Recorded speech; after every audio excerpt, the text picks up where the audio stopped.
कोई भी किला हो, राजनीतिक किला हो या कोई और सा किला हो, किसी भी किला को भेदने के लिए ना छेनी हथौड़ी की जरूरत पड़ती है, ना कि किसी कैलेंडर की। जो गद्दी पे बैठा है उसको हम शेर कहते हैं साहब जी, ठीक है ना। अभी गद्दी पे शेर बैठा है, इसका एक जबड़ा काफी है पूरे उत्तर प्रदेश के हिलाने के लिए। चंद्रशेखर रावण तो इसलिए नहीं बोला क्योंकि रावण फिर भी सही था इससे, ये तो उससे भी बड़ा राक्षस है।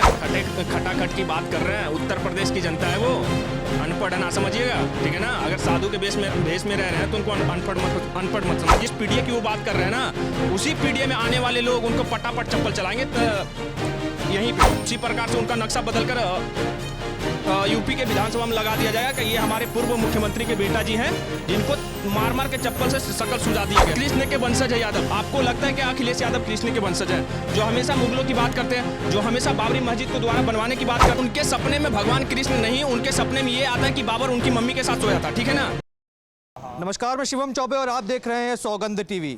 उत्तर प्रदेश में 2027 में चुनाव होने वाले हैं। विधानसभा के चुनावों में क्या इस बार अखिलेश यादव के पीडीए फॉर्मूला के तहत उत्तर प्रदेश की राजनीति को भेदने का काम किया जाएगा? ये प्रश्न हम इसलिए कर रहे हैं क्योंकि अखिलेश यादव के पीडीए कैलेंडर की हम बात कर ले, पिछला दलित अल्पसंख्यक या आदिवासी जो कुछ भी उसके वो फुल फॉर्म्स बताते आए हैं उसकी बात कर ले। जिस तरीके से लोकसभा में एक कड़ी टक्कर भारतीय जनता पार्टी को देखने को मिली थी उत्तर प्रदेश में, क्या उसी तर्ज पर अब विधानसभा चुनाव में भी इस बार कुछ कमाल कर दिखा पाएंगे? तमाम विषयों पर बातचीत करेंगे। कैसे देखते हैं ये अखिलेश यादव ने कैलेंडर भी छपवा लिया पीडीए का, उसमें किसी हिंदू देवी देवता की तस्वीर नहीं है। वो पिछला दलित अल्पसंख्यक की बात करते हैं, वो कहते हैं कि उत्तर प्रदेश का किला भेदना है तो अखिलेश के साथ जुड़ जाओ, राहुल गांधी भी क्यों ना हो, सीटें जितवा कर दिखाएंगे। अच्छा, किसी भी किला को भेदने के लिए, कोई भी किला हो, राजनीतिक किला हो या कोई और सा किला हो, किसी भी किला को भेदने के लिए ना छेनी हथौड़ी की जरूरत पड़ती है, ना कि किसी कैलेंडर की।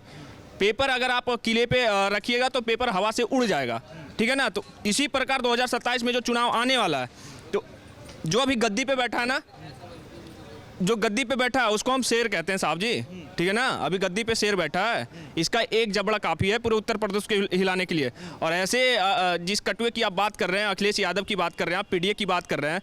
अभी दिल्ली में आपने देखा होगा प्रताप नगर है, ठीक है ना, वहाँ पे लगभग 150 हिंदुओं को निकाला गया है घर से। और निकालने वाले कौन? और वो हिंदू नहीं है भाई साहब, वो खुद को दलित कह के संबोधित करते थे।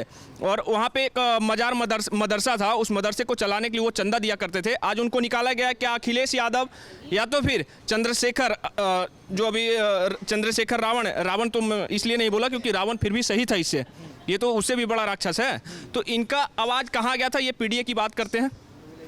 कल की घटना बता रहा हूँ सर। कल ही उनके ही घर से उनको निकाला गया, इसलिए कि वो चंदा दिया करते थे मदरसा को चलाने के लिए, लेकिन उसी चंदे की रसीद को उन्होंने रेंट में तब्दील किया, उसके बाद उनको निकाल दिया गया। पर तमाम ऐसे चीज़ें सामने आती है। जब लोकसभा चुनाव हुए थे, अखिलेश यादव का पीडीए फॉर्मूला था, राहुल गांधी का खटाखट का ऑफर था। इन्हीं दोनों के चलते कहीं ना कहीं बीजेपी को भारी नुकसान जो है उत्तर प्रदेश में देखने को मिला था। क्या विधानसभा में इस तरीके का कोई परिणाम नहीं देख सकते? सर, खटाखट की बात कर रहे हैं, उत्तर प्रदेश की जनता है वो, अनपढ़ ना समझिएगा, ठीक है ना। अगर साधु के भेष में रह रहे हैं तो उनको अनपढ़ मत समझिए।